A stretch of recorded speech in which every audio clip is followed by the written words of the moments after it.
Late Night Stories.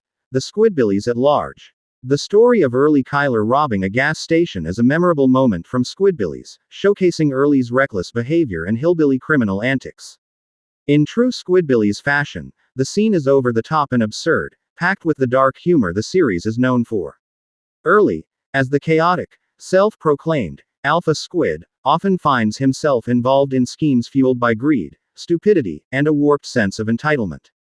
Outside the gas station, Early, always on the lookout for ways to make money without working for it, decides to rob a local gas station.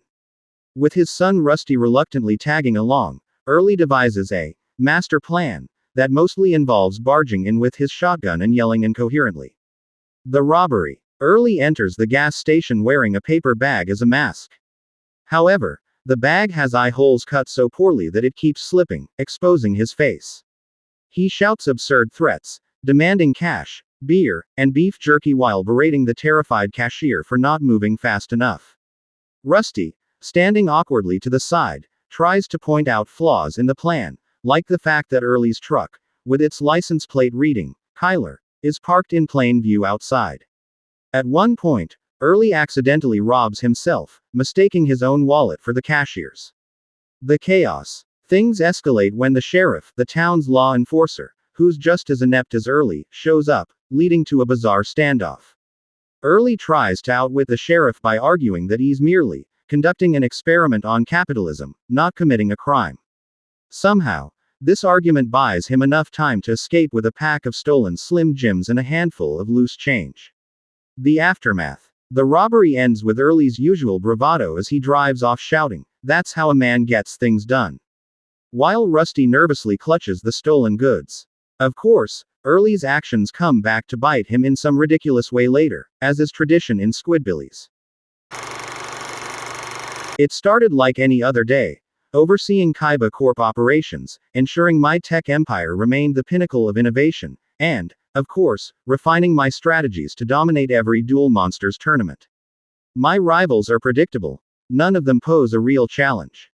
Yet, even with the entire world under my control, there are always fools who believe they can challenge me. One of those fools made the gravest mistake of their life. They tried to steal from Seto Kiaba. The day my Blue Eyes White Dragon was taken was the closest anyone had come to challenging death. The thief struck during a private exhibition at Kaibacorp's Duel Monsters vault. I allowed my blue eyes to be displayed briefly, an homage to the card that symbolizes my unmatched dominance in this game. While I entertained the crowd with a speech about the brilliance of my deck, they bypassed the first few security measures, likely thinking they were clever. They weren't. When I was informed the Blue Eyes White Dragon card was gone, the room froze. I didn't panic as for lesser men. I stayed calm, composed, and furious. Whoever took that card had made one fatal error. They underestimated me. Tracking the thief. Tracking them down was almost too easy. My surveillance team traced their escape to a dingy apartment on the outskirts of Domino City. They thought they were safe. They weren't. I mobilized Kaibacorp's private security forces and hacked into every database in the city. It was laughable, really. They tried to hide my blue eyes in a fake Duel Monsters booster pack, thinking they could smuggle it out of town. I didn't send my security team to retrieve it, I went myself. That card is more than just cardboard and ink. It's a symbol of my legacy, my ambition, and my power.